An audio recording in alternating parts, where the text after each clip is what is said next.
Hey folks, I thought I'd draw your attention to a sale that's on right now that features my favourite wargame ever made, one of the old John Tiller software games that's been lovingly maintained and updated by Wargame's design studio. WDS have a weekly Game of the Week sale, and this time around, it's the turn of Fulda 85 in the Modern Campaign series.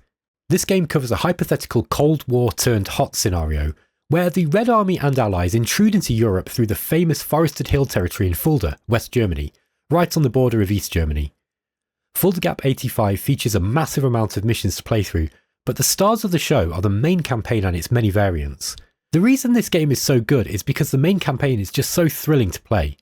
The communist forces hit hard and fast, and NATO are taken by surprise.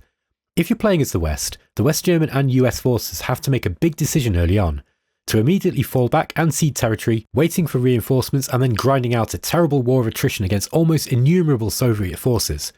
Or do you play a fighting defence, trying to save as many of your own troops as possible while destroying as many incoming divisions as you can, in a risky move to put the hurt on the Reds and reduce their overall combat capability later?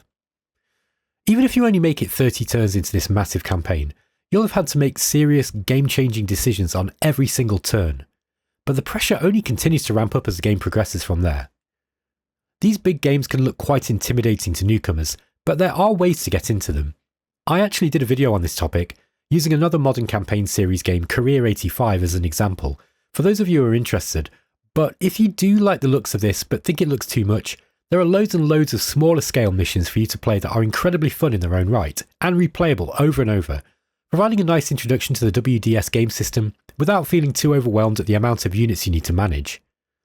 While the sale is on, Fulda 85 is just $30, and I think that's a steal for the amount of fun you'll get out of it. I paid full price for that one, and I didn't regret a penny. This is my favourite wargame ever made, and I have a whole bunch of them now, including a load of WDS games.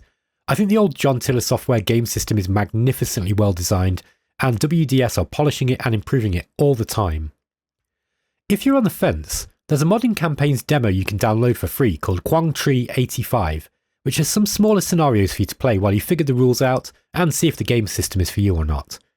The combat mechanics are super crunchy, which means you'll have a lot of fun experimenting with different units in different terrains, ensuring you match your equipment against what your enemy is fielding properly, and learning to improvise when all you have in the face of a Soviet tank column is just a handful of sad-looking infantry brigades and a lot of rough terrain to go hide in. So go check out Fulda 85. I've got a lot of viewers who love games like Shadow Empire, and while these classic war games lack the 4X element of that game, the war mechanics are at least as good as Vic's games, I think, and that's high praise indeed. Thanks for watching guys, and I'll catch you next time. Cheers.